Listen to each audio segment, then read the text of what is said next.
The stars had always called to humanity. For thousands of years they looked up at the night sky and dreamed of what lay beyond. Now in the year 2247, those dreams had become real. Humanity had built ships that could cross the void between stars. They had made 3 new homes on distant worlds. They thought they were ready for whatever the universe held. They were wrong. Dr. Tae Kim stood at the window of the diplomatic vessel, Horizon, and watched the Citadel station grow larger. It was enormous. The station stretched across space like a metal flower, with arms reaching out in every direction. Lights glittered across its surface like fallen stars. This was the heart of the Galactic Council, the place where 12 ancient species had ruled the galaxy for 4,000 years. Tae had spent his whole life studying alien languages and cultures. He had prepared for this moment for 20 years. Earth had sent him to negotiate trade agreements and establish peaceful relations. He adjusted his simple gray suit and took a deep breath. Asked Captain Jae Shin. She stood behind him, her dark eyes watching the station with suspicion. Jae was the tactical officer assigned to protect the diplomatic team. She did not trust easily, excited, Tae said. This is first contact with the wider galaxy. Everything changes today. Jae made a small sound. That's what worries me. The Horizon docked with the station, and Tae led his small team through long corridors of polished black stone. Alien beings moved past them. Some walked on 2 legs, some on 4, some on none at all. They all looked at the humans with expressions Tae could not read. Finally, they reached the council chamber. It was vast. The ceiling rose so high it disappeared into shadow. 12 platforms floated in a circle, and on each platform sat a representative of the elder species. At the center, on the highest platform, sat High Arbiter Vaughn. Vaughn was Silori, a reptilian species with scales the color of dried blood. His eyes were golden and cold. He had ruled the council for 300 years, and he looked at the humans the way a person might look at insects. You are the representatives of the species called humanity, Vaughn said. His voice echoed through the chamber. It was not a question. Tae bowed his head slightly. We are honored to meet the Galactic Council. Earth sends greetings and hopes for peaceful cooperation between our peoples. Vaughn did not respond to this. Instead, he gestured with one clawed hand, and a holographic document appeared in the air before Tae. This is the integration decree, Vaughn said. You will read it. You will accept it. There is no negotiation. Tae felt his stomach tighten, but he kept his face calm. He read the document carefully. With each line, his heart grew colder. The decree stated that any species with less than 500 years of space travel must submit to the Council as protectorate subjects. This meant giving up their military. It meant stopping all expansion to new worlds. It meant accepting Council governors on Earth in every human colony. It meant humanity would no longer rule itself. It meant slavery with a polite name. Tae looked up at Vaughn. And if we refuse? Laughter rippled through the chamber. It came from several platforms at once. Vaughn's thin lips curved into something like a smile. Young species do not refuse, Vaughn said. You have had space travel for barely 2 centuries. We have ruled this galaxy for 4,000 years. You lack the capacity to understand consequence. You will accept because you have no choice. The chamber fell silent. Every alien I fixed on Tae, waiting for him to bow, to submit, to do what every young species before humanity had done. Tae thought about. He thought about the children playing in parks, the farmers working their fields, the scientists reaching for new discoveries. He thought about everything humanity had built, had struggled for, had died for. He straightened his spine. Then you lack the capacity to understand humans, he said. His voice was quiet but clear. We did not crawl out of our caves and cross the stars just to kneel to strangers. You can take your decree and file it with your other failures. The silence that followed was absolute. No one had spoken to the High Arbiter this way in living memory. Vaughn's golden eyes narrowed. You will regret those words, little creature. You have 1 solar cycle to accept the decree. After that, we will come to Earth and teach you the meaning of obedience. Tae smiled. It was not a pleasant smile. We'll be waiting. He turned and walked out of the chamber. His team followed. No one stopped them.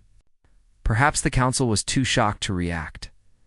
3 days later, Tay stood in the command center of Luna Base, Earth's military headquarters on the moon. Admiral Unipark sat at the central table, reading the decree on her tablet. She was a small woman with gray hair and calm eyes. She had commanded Earth's fleet for 15 years. She had never lost a battle.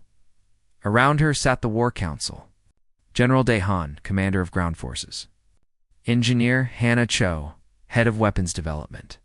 Captain Jay Shin, who had returned with Tay from the Citadel. Others, all leaders in their fields. UNA finished reading. She set down the tablet and looked at Tay. You told them we would be waiting, she said. I did. Good. Yuna looked around the table at her officers. They think they declared ownership of humanity. They think we are small and weak and afraid. They have made a mistake that will echo through history. In that moment, despite her small size, she seemed to fill the room. They did not declare our submission. They declared war. And humanity has never lost a war where our survival was at stake. Begin Protocol Horizon. Full military readiness. Silent running for all fleet assets. I want our ships hidden across the solar system. I want the colonies fortified. And I want every weapon we have been developing in secret brought online. General Dehan leaned forward. What about evacuation of civilians? No evacuation, Yuna said. No panic. The people of Earth will go about their lives. They will trust us to protect them. Her eyes hardened. And we will. Engineer Hannah Cho spoke up. Her voice was soft but eager. Admiral, the Gravitic Lance project is ready for deployment. We have enough units to arm 200 ships. Yuna nodded slowly. The Council thinks they know what weapons look like. They think they understand war. They have not fought a real enemy in 2,000 years. She smiled, and it was the smile of a wolf seeing sheep. They have forgotten what it means to face someone who will never surrender. The meeting ended. Officers hurried to their duties. Earth began to prepare. On the Citadel station, High Arbiter Vaughn sat in his private chambers and laughed at the memory of the human diplomat's defiance. He had seen such defiance before from a dozen young species. They always broke. They always knelt in the end. He did not know that across the stars, 2,000 human warships were going dark, hiding in asteroid fields and behind moons. Waiting like wolves in tall grass, he did not know that humanity had spent 50 years preparing for this moment. Ever since their first radio telescopes heard whispers of the Council's existence, he did not know that he had just made the worst mistake in galactic history, but he would learn. They would all learn. 6 weeks had passed since the decree. 6 weeks of silence from Earth. High Arbiter Vaughn stood on the bridge of his flagship, Eternal Judgment, and watched the blue planet grow closer. Behind him stretched the Compliance Fleet. 200 warships, each one larger than anything humanity had ever built. They bristled with weapons that could crack continents. They carried enough soldiers to occupy a dozen worlds. This was the Council's answer to disobedience. This was the fist that had crushed 100 species before. We are receiving no communications from the planet, reported his tactical officer, a thin creature with too many eyes. No defense grid activation. No fleet movements. Nothing. Vaughn allowed himself a cold smile. They are afraid. They have seen our approach and understood their mistake. Perhaps they will surrender without bloodshed. He did not believe this. Not really. But it did not matter. Whether humanity surrendered or fought, the result would be the same. The Council always won. It was the natural order of the galaxy. Send down the ground forces, Vaughn commanded. Begin with their largest city. Show them the cost of defiance. Transport ships broke away from the fleet and descended toward Earth. They carried 50,000 Council soldiers. They expected to find panic, chaos, desperate resistance. They found nothing. The city below was calm. People walked through streets. Children played in parks. Life continued, as if the massive fleet in the sky did not exist. The first transport entered the atmosphere, and then the trap closed. Across the solar system, hidden ships came alive. They rose from asteroid fields where they had drifted cold and silent. They emerged from behind moons where they had waited in shadow. They appeared from the dark spaces between worlds where no one thought to look. 2,000 human warships, every one of them armed with weapons the galaxy had never seen on Earth. Admiral Una Park sat in her command chair and watched the enemy fleet on her display. Her voice was calm when she spoke. "All ships, this is Admiral Park. Execute Operation Silent Thunder. Show them what humanity can do." Lieutenant Su Yun gripped the controls of her fighter and felt her heart race. She was 26 years old. She had trained for combat her entire adult life, but nothing could have prepared her for this moment. Her squadron launched from a carrier hidden in the asteroid belt. Around her, thousands of other fighters filled the void. They moved like a swarm, coordinated by AI systems that thought faster than any living brain. "Stay tight," her squadron leader ordered. "First wave targets their engines. We need them slow and blind." Su-Yan dove toward the enemy fleet. Enemy point defense fire lit up the darkness. Ships around her exploded. But the human fighters were fast. Faster than Council technology had ever faced. They weaved through the fire like dancers. She reached her target, massive cruiser with engines glowing blue, and released her payload. The missile struck true. The engine died. The cruiser began to drift. All across the battle, the same thing happened. Human fighters crippled enemy ships, while the Council gunners struggled to track targets so small and quick. Then, the main fleet arrived. Engineer Hannah Cho had spent 30 years developing the graphitic lance. It was a weapon that did not burn or explode. Instead, it created focused gravity waves that tore matter apart at the molecular level. Armor meant nothing. Shields meant nothing. The laws of physics themselves became weapons. The first lance fired from the battleship Soul's Pride. The beam was invisible except for a faint shimmer in space. It struck a Council destroyer. The destroyer came apart. It did not explode. It simply separated, as if an invisible hand had pulled it into pieces. Metal flowed like water. The ship became dust in seconds. High Arbiter Vaughn watched in horror as his fleet began to die. "What weapons are these?" he demanded. "Our shields are doing nothing." His officers had no answers. They had never seen anything like this.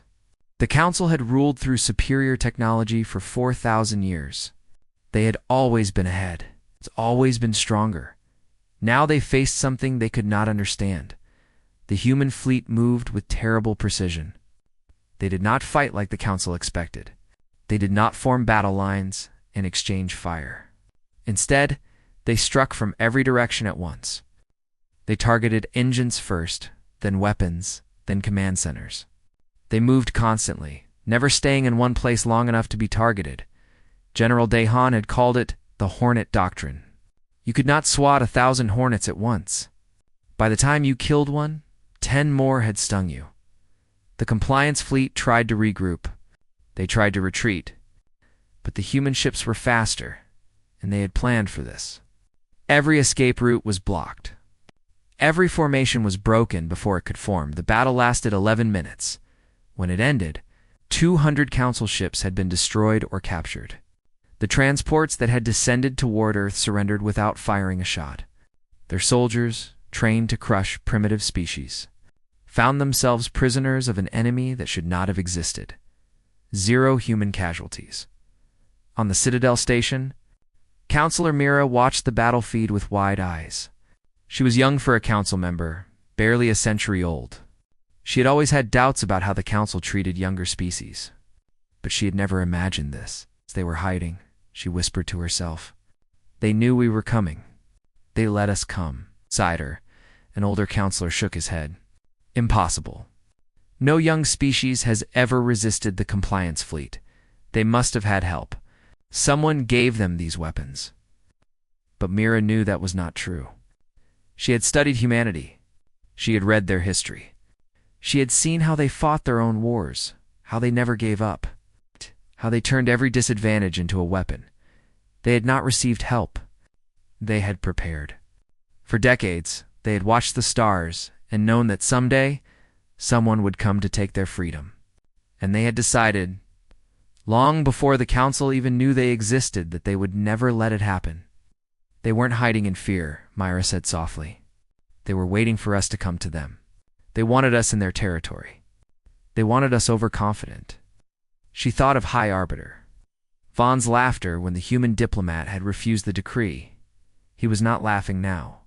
On Earth, the people finally looked up at the sky and saw the flashes of the distant battle. They did not know the details yet. They did not know how complete the victory had been. But they knew one thing. The enemy had come. And Earth still stood. Admiral Unipark allowed herself one moment of satisfaction. Then she turned to her officers. This was just the first battle, she said. The Council will send more ships. They will send everything they have. We need to be ready. Captain Jay Shin stepped forward. Admiral, we should consider taking the fight to them. Strike while they're confused. Don't give them time to recover. Yuna nodded slowly. Agreed. But we won't win this war alone. We need allies. She pulled up a star map, showing Council space. There are other species out there. Species the Council conquered. Species who remember what freedom felt like. She looked at her officers with fire in her eyes. We're going to remind them. That night, across all human worlds, a single message broadcast. It showed the wreckage of the compliance fleet drifting in space. It showed Earth, blue and beautiful, untouched, and it ended with 4 words that echoed across the galaxy. We do not kneel. Psst. On 100 worlds. Beings who had lived under Council rule for centuries heard those words. Most dismissed them as propaganda, as the dying gasp of another doomed species. But some listened, some remembered, some began to hope. The war had only just begun. 3 months after the destruction of the compliance fleet, the galaxy burned. High Arbiter Vaughn stood in his war room on the Citadel station and stared at the map before him. Red markers covered it like a disease. Each marker represented a human attack.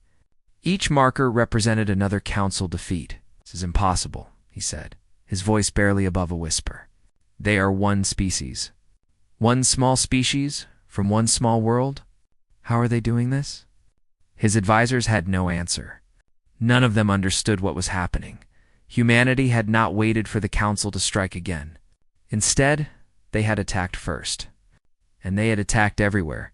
Commander Jinbeek led the Ghost Squadron, humanity's elite stealth operatives. They flew ships, painted black, equipped with technology that made them invisible to sensors. They moved through Council space like shadows, striking without warning. Jin was a quiet man with a face that rarely showed emotion. But he smiled when his squadron dropped out of faster-than-light travel above the Solori homeworld. All units, he said calmly. Begin Operation Nightfall. Primary targets are orbital defense platforms. Secondary targets are communication arrays. We have 12 minutes before their patrol fleet returns. The Ghost Squadron scattered.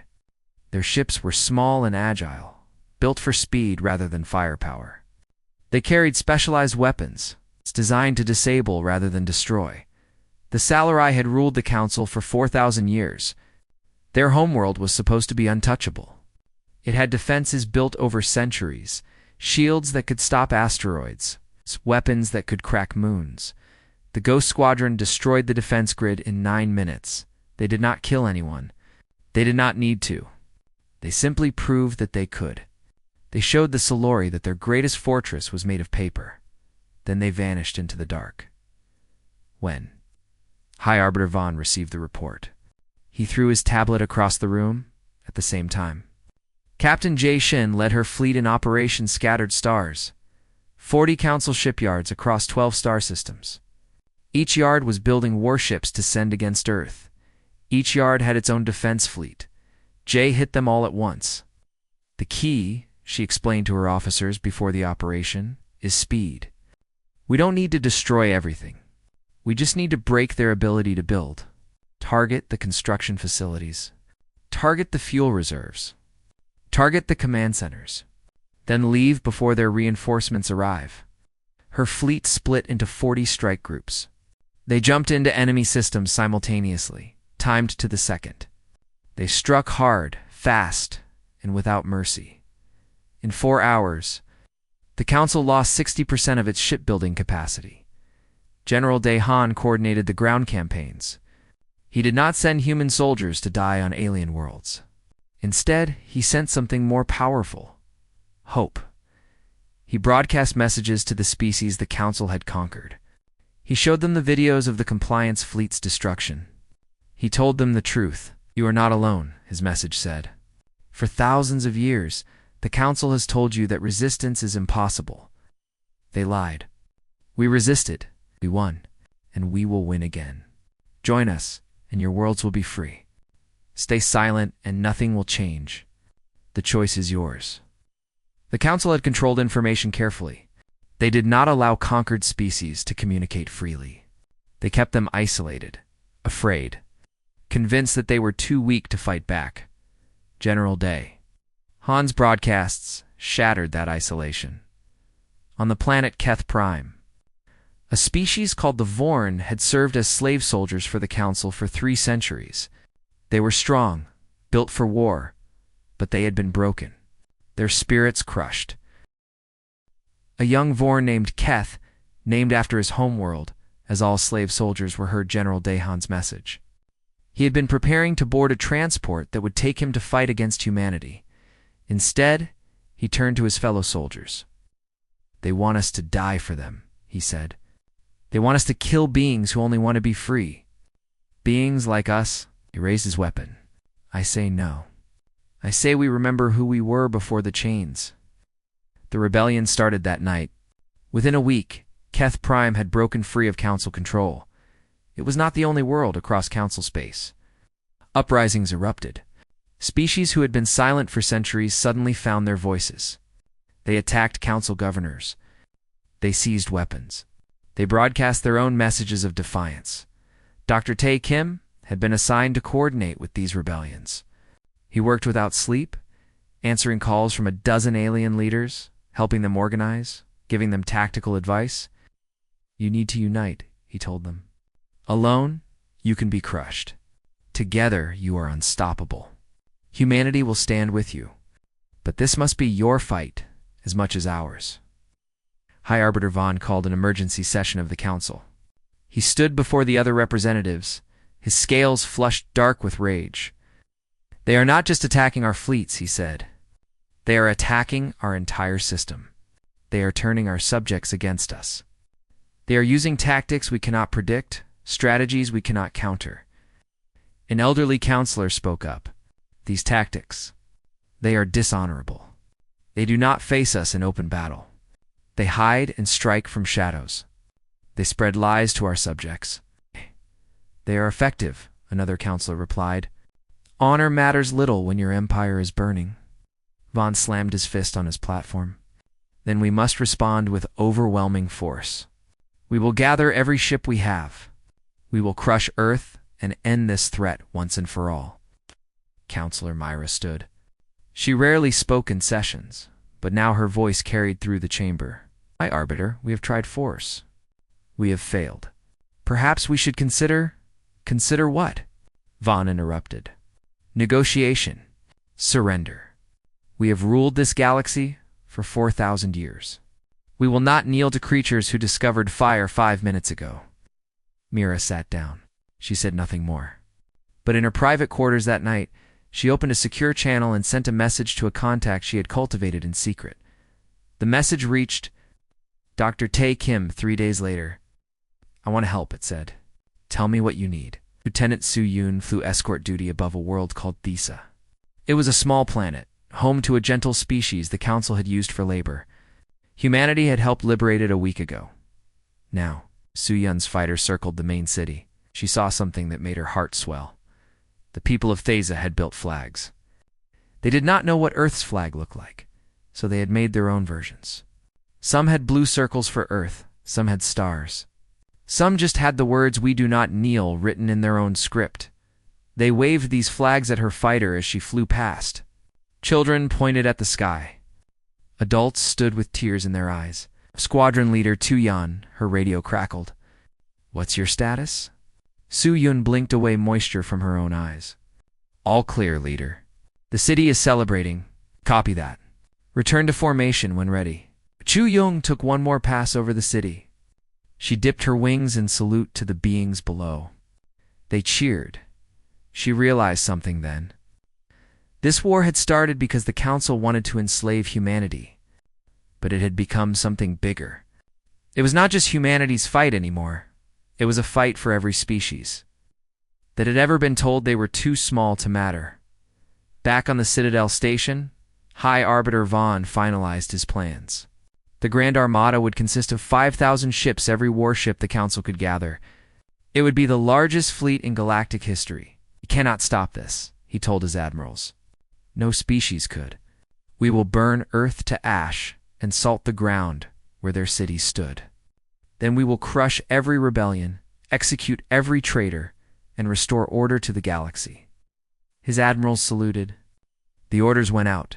The Grand Armada began to assemble, and across the stars, humanity watched and prepared. The wolves were not done hunting. Not yet. 8 months after the decree, representatives from 12 species gathered in a station orbiting Earth's moon. They came from worlds scattered across the galaxy. Some had been free for months. Others had broken their chains just weeks ago. They were different in every way, different bodies, different languages, different histories, but they shared one thing. They had all chosen to fight. Ambassador Yuri Na stood before them. She was a tall woman with kind eyes and a voice that could fill a room without shouting. She had spent her entire career building bridges between peoples. Now, she was building something much larger. "Thank you for coming," she said. "I know the journey was dangerous. I know many of you risked everything to be here. That courage is why humanity believes in this alliance." She gestured to the gathered delegates. "We call this the Free Species Coalition. But I want to be clear about what that means. Humanity did not free your world so we could rule them ourselves. We freed them because no one should be a slave."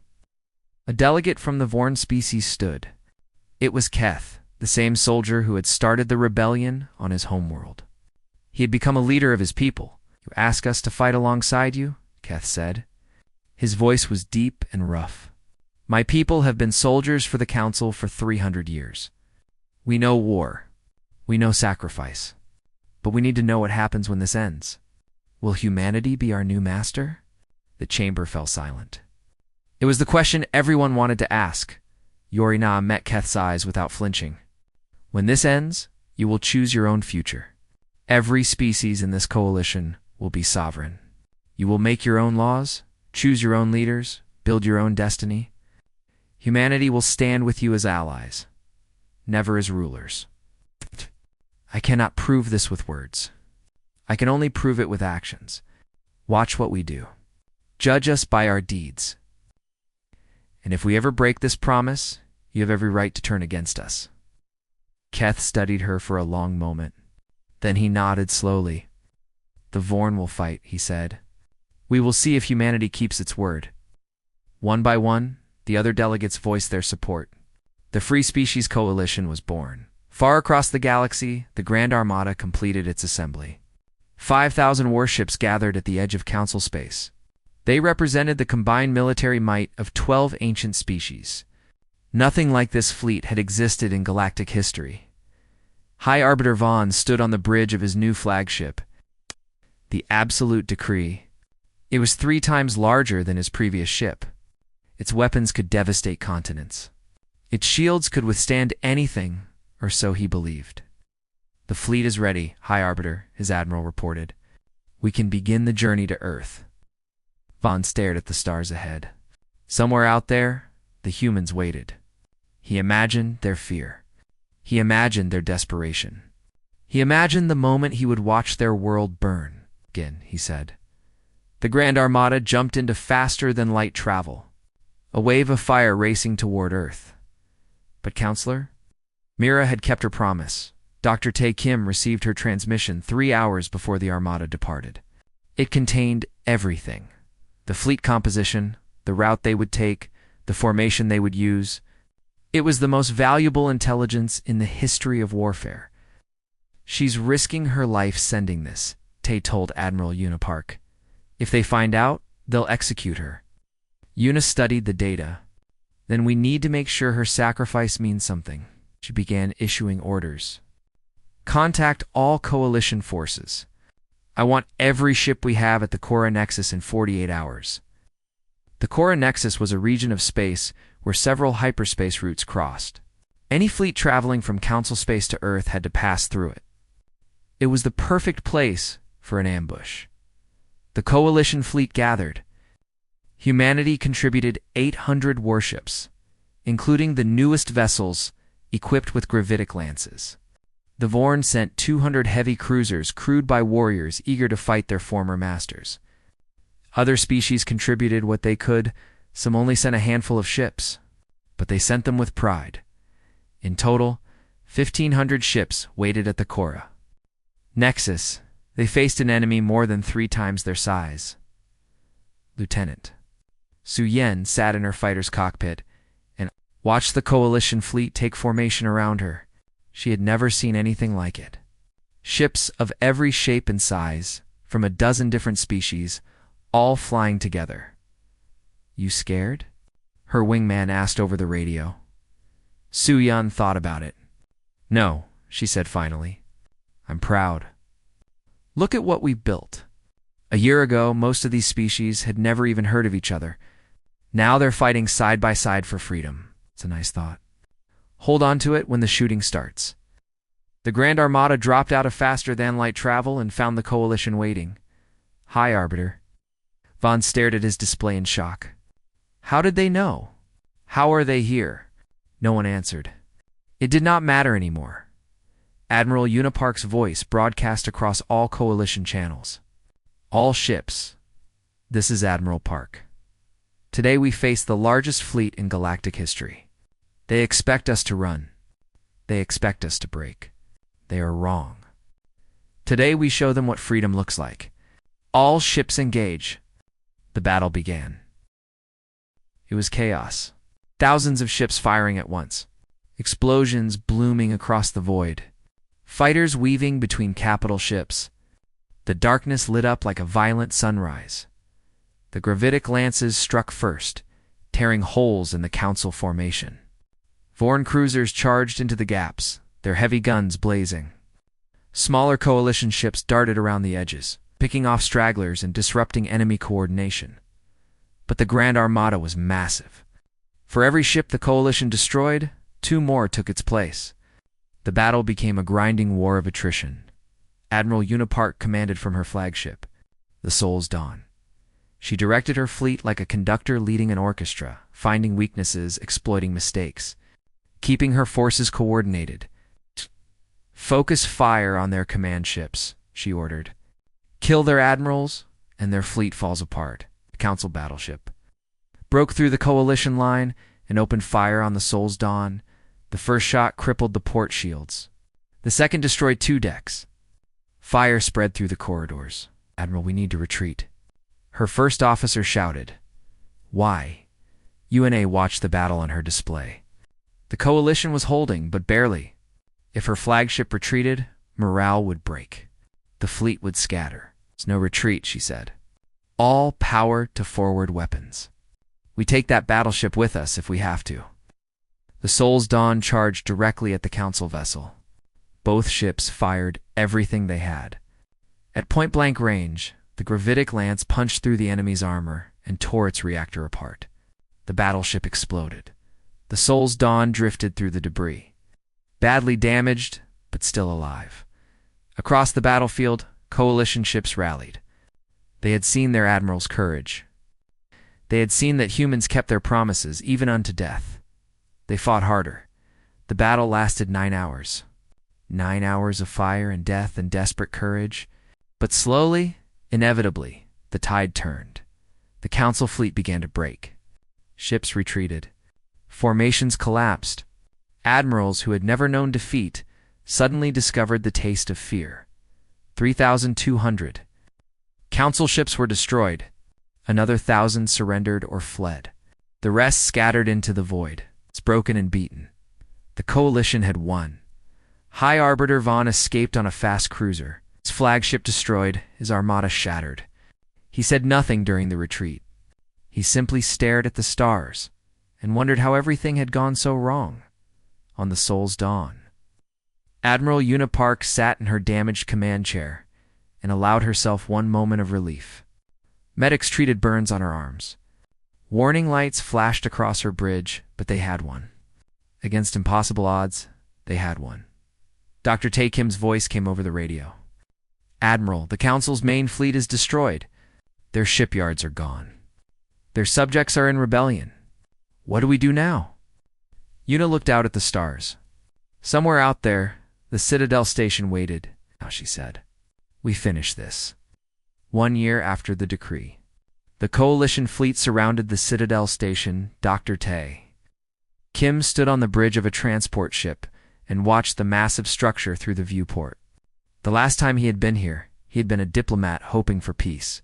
He had left as the spark that started a war. Now he returned to end it. The station's defenses were offline. Its fleet was gone. The council that had ruled the galaxy for 4,000 years had nothing left. They had sent every ship they had to the Battle of Cora Nexus. None had returned. "The station is hailing us," the communications officer reported. "They're requesting terms of surrender." Tae nodded slowly. "Tell them I'm coming aboard. Alone." Captain Jay Shin grabbed his arm. "That's insane. It could be a trap." "It's not a trap," Tae said. "They have nothing left to trap us with. And this needs to end with words, not weapons. We've proven we can fight. Now we need to prove we can make peace." He took a shuttle to the station. Coalition ships watched from every direction, ready to act if anything went wrong. But nothing did. The corridors of the Citadel were empty. The aliens who had filled these halls with life and purpose were gone, fled, or hiding, or simply lost. Tae's footsteps echoed as he walked. He reached the council chamber. The 12 platforms were dark. Only one light remained, shining down on the center of the room where the councilors had gathered. They stood in a group, no longer elevated above everyone else. They looked old, tired, and afraid. High Arbiter Vaughn stood at their front. His scales had lost their color. His golden eyes were dim. He looked at Tae with an expression that mixed hatred and confusion. "You came alone," Vaughn said. "No guards. No weapons. Are you brave or merely foolish?" "Maybe both," Tae replied. "You requested surrender terms. I'm here to discuss them." Vaughn's claws twitched. "We have ruled this galaxy for 4,000 years. We have maintained order, stability, civilization. We brought light to species that lived in darkness. And now you insects have destroyed everything we built." Tae let him speak. He understood that Vaughn needed to say these things, needed to voice his anger and grief before they could move forward. "What will you do with us?" Vaughn demanded. "Will you enslave us as we did others? Execute us for our crimes? Burn our worlds and scatter our people among the stars?" The chamber fell silent. Every counselor stared at Tae, waiting for the answer that would determine their fate. Tae thought about everything humanity had suffered. The fear when the decree arrived. The desperate preparations for war. The battles where humans and allies had died. He thought about the slave species, the crushed rebellions, thousands of years of oppression the Council had inflicted on the galaxy. Part of him wanted vengeance. Part of him wanted to make them pay for every life they had ruined. But that part was not what made humanity special. "No," Tae said. His voice was quiet but clear. "We will not enslave you. We will not execute you. We will not burn your worlds." Afsu's eyes widened. "Why? You have the power. You have the right. Every species in the galaxy would cheer if you destroyed us." "Maybe," Tae admitted, "but we didn't fight this war to become what we destroyed. We fought because we believe that every species deserves freedom. Every species, even yours." He stepped closer to Vaughn. "You asked if we're brave or foolish. The answer is neither. We simply remember what it felt like to be small, to be dismissed, to be told that our voices didn't matter and our choices weren't our own. We remember, and we refuse to make others feel that way." Counselor Mira stepped forward. Her eyes were wet with tears. You would show us mercy? After everything we've done? Mercy isn't something you earn, Tay said. It's something you give. The council's reign is over. But your people don't have to suffer for your mistakes. You can become part of something better. The surrender was signed that day. The Galactic Council was dissolved. In its place, the Free People's Assembly was established. Every species, old or young, powerful or weak, would have an equal voice. No more subjects. No more masters. Just equals working together to build a better galaxy. Counselor Myra was elected as the first speaker of the assembly. She had risked everything to help humanity, and now she would help lead the peace. Her first act was to establish a truth commission to document the council's crimes, so the galaxy would never forget what tyranny looked like. High Arbiter Vaughn was not executed. He was exiled to a small planet on the edge of known space, where he would live out his days in isolation. Some called this too lenient, but Tay believed that forcing Vaughn to watch the galaxy flourish without him was punishment enough. The Coalition forces returned to their homes as heroes, but they did not forget their purpose. General Dehan became the commander of the Coalition's defense force. It was not an army of conquest, but an army of protection. Its mission was simple: defend the weak, protect the peace, and ensure that no species would ever again rise to dominate others. Lieutenant Su Yen was promoted to commander. She was offered a position on Earth, but she chose instead to establish a training academy on a neutral world. There she taught pilots from dozens of species how to fly together, fight together, and trust each other. The war brought us together, she told her first class of students, but it's peace that will keep us together. Learn to fly. Learn to fight. But most importantly, learn that the being next to you is your family, no matter what world they came from. Commander Jin Beek disbanded the Ghost Squadron. Its skills were no longer needed in a galaxy at peace. His operatives, scattered to new lives, some became explorers, some became teachers, some simply went home. Jin himself returned to Korea and opened a small restaurant. He never spoke about the war. Engineer Hannah Cho continued her work, but now she built things instead of weapons. She designed ships that could explore the farthest reaches of the galaxy. She created medical technology that could heal wounds across species. She said the gravitic lance was her greatest regret, even though it had saved humanity. Ambassador Yuri Na remained with the assembly, working every day to strengthen the bonds between species. She negotiated trade agreements, resolved disputes, and reminded everyone that freedom was not a gift, but a responsibility. Keth, the Vorn warrior, returned to his homeworld and led his people into a new era. The Vorn were no longer slaves. They were protectors. Their strength used to defend the weak instead of oppress them. Keth named his first child after a human word he had learned during the war. Hope Dr. Tae Kim stayed on as humanity's ambassador to the assembly. He was offered positions of greater power, but he refused them all. "I'm a diplomat," he said. "My job is to talk, not to rule." His final report to Earth was broadcast across human space. We were told we were too young to matter, too small to fight, too weak to win. We proved them wrong. But our victory was not just military. Our victory was showing the galaxy that strength means nothing without mercy, that power means nothing without justice, and that freedom means nothing if it only belongs to the strong. The galaxy is free. Every species can now choose its own path. This is what we fought for. This is what our people died for. And this is what we must protect, for as long as stars burn in the sky, our work has just begun. Admiral Unipark did not attend any victory celebrations. When the war ended, she quietly submitted her resignation and went home to Korea. She bought a small house near the sea in Busan, a place where she could hear the waves and smell the salt air. She planted a garden. For years she had dealt in death, ships and weapons and strategies for killing. Now she grew vegetables and flowers.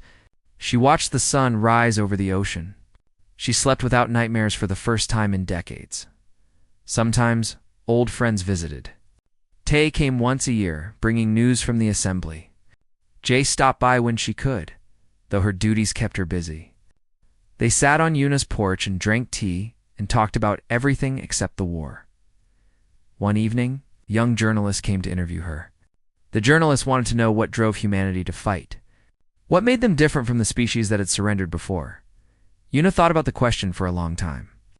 "We're not special," she said finally. "Every species in the galaxy has courage. Every species knows how to fight. The difference is that we never forgot how to hope. Even when the odds were impossible, even when everyone told us we would fail, we kept believing that we could build something better." She looked out at the sea, where the setting sun painted the water gold. "That's all any of us can do. Keep hoping. Keep fighting.